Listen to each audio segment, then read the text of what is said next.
Of all the destructive things in a mill, an alligator wrench is the worst. I would just as soon turn a coyote loose in a hen house with a searchlight before I have a man in the plant that carries an alligator wrench. I have found a few of these animals around and immediately threw them into the river. They don't seem to damage the logs any.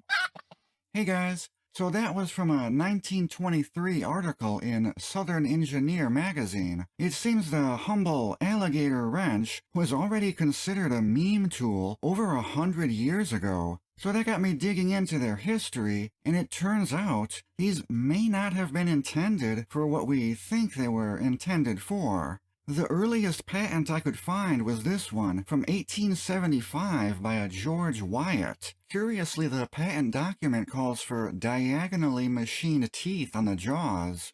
Well, that's weird. That would round off your nuts for sure. And those cutouts in the handle, those were sized to fit the stems on gas valves. I wonder what it says up top here. Pipe wrench? Well, that's gotta be a misprint or something.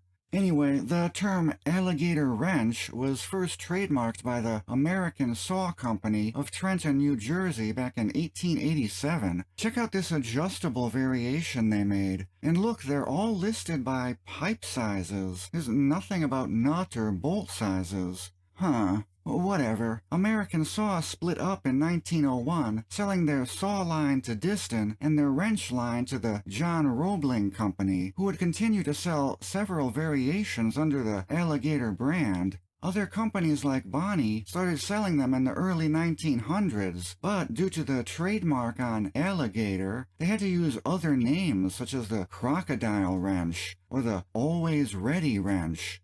Hey, these are all listed for pipe or round iron, too. There's nothing at all about using them on nuts and bolts.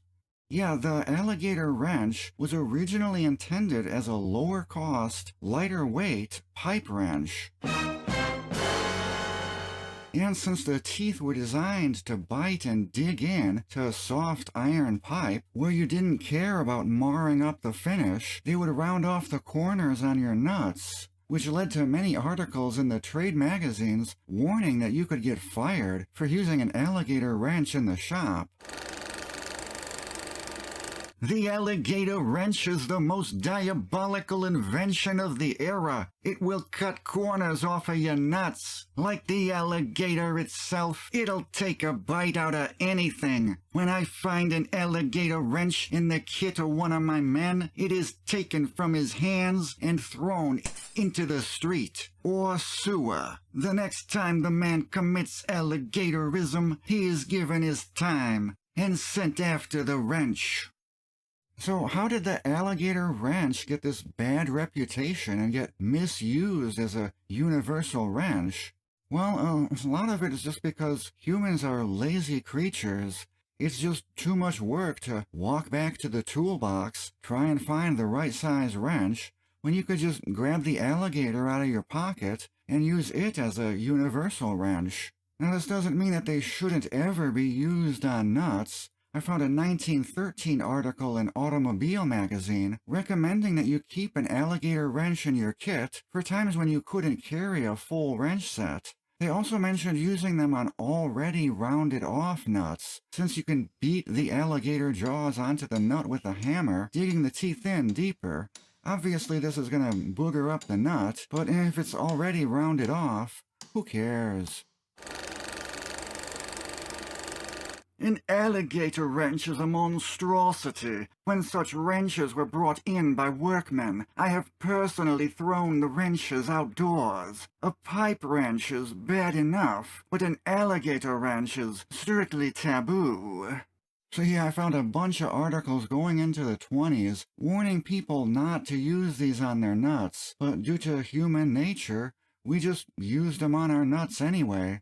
And then the manufacturers changed course and started building the alligator as a universal wrench that works on any size nut, and its original use as a pipe wrench was forgotten, which, in my opinion, cements its status even more as a meme tool.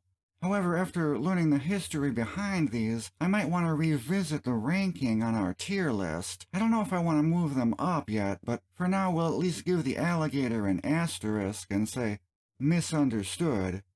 Thanks everyone for watching. Be sure you're subscribed for the next Tool Lore episode. See you later. Bye.